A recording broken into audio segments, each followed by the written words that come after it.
I would say ideally 20 kids would be a good number of kids to have in a classroom this size.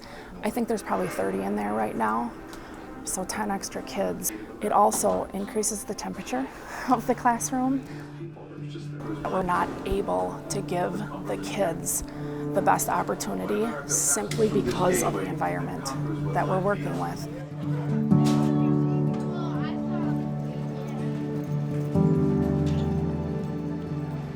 You know, as you can see, there's cars dropping off and kids getting out of the car in both directions with the two-way street here. It makes you a little nervous. I mean, safety is obviously the most important thing here.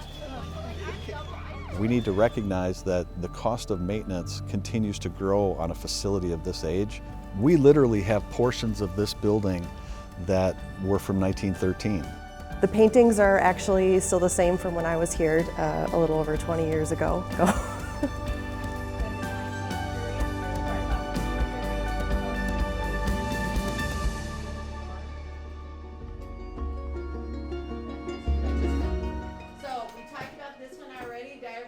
This classroom is tight. I have every single desk taken, plus I have another adult that's with me that hour. So it's not very private, but it might be in the hallway that we have to go out there and just sit and work. I've got one of the larger rooms in the building, which is kind of nice. Still not big enough. You know, we pile things and I cram things back there, but it's still crammed in here pretty full. Right now we're in the agriculture room, which needs a sink. Because the plumbing is so old, we ultimately just had to put wood over the tops of where the sinks were just to close them off. We can't have running water like a normal building would have because you just can't fix it anymore. The biggest concern here is not having a designated location for the parent drop-off and pickup separate from normal traffic. I mean, typically schools are having that diverted flow separate from the normal traffic pattern to make sure that students are safe every single day. Good morning. When it gets real humid out, we have a hard time with the doors. So you know, right now it didn't latch. I check them all the time to make sure they're locked. But somebody goes out, they don't close all the way. You have to check them. When it rains outside, our PA system often doesn't work. And I actually just recently, the other day, realized how ridiculous that is because a parent came in and needed to pick their child up for an appointment. We're gonna just have to walk down to the classroom because we can't call in today because it's raining outside. So right now, these are taken apart, and we have to do that over the summer because they'll rust the steam pipes again and create failures. Every time that does happen, we have to have a company come in and do this work for us. It does get quite costly sometimes. A lot of the piping for the building is really unknown. When the pipe broke, the steam was actually shooting out of a small portion of the floor down here. So like the pipe fit that broke, we didn't know about it until the gym teacher came and told us this floor was really hot. That was I think it was almost 3 weeks, and it was some of the most miserable times that we've had in this building. It really was. So we had no heat, low 50s. Now, if we're outside in winter, low 50s is not a big deal. But in a classroom, when you're trying to teach, that was miserable. So the kids were allowed to wear jackets. I was wearing a jacket. The kids were having a hard time concentrating.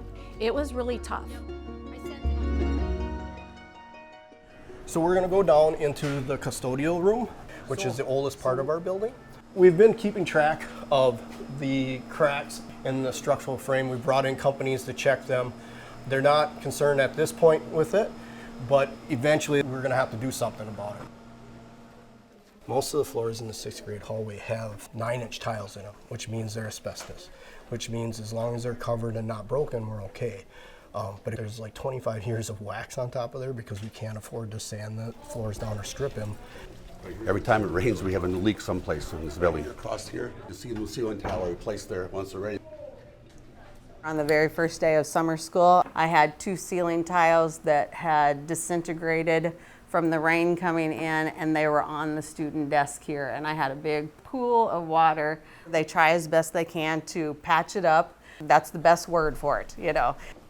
This section of roof we've been patching. We're fighting with one that we haven't been able to solve yet, but it gets costly. It's about $2,000 to $3,000 every time to have them come check for leaks and repair them. But when you have a leak in a roof, quite often where it ends up hitting the floor is nowhere near where the actual leak happens. And we had a leak drop to the floor within feet of one of these stacks. So had that leak moved 3 or 4 feet and dropped down, it would have destroyed tens of thousands of dollars worth of technology. So we got lucky in that situation. We felt pretty blessed. This concept started before I joined the school district. We knew that Washington Middle School was going to need significant efforts to improve it. In the process of planning, we figured out that it was going to be more than 70% of the cost of a new building to upgrade this one, and so it was determined that we should really look at building a new building. The overall cost is $37,630,000. So about $35 million is for creating a new middle school, and there's only 2 other areas. One is roof work throughout the district, and then the other piece is secure entrances. If the community wants to have a new middle school, if they want to see the high school and the elementary continue to be protected with a good roof, then they can think about supporting this referendum.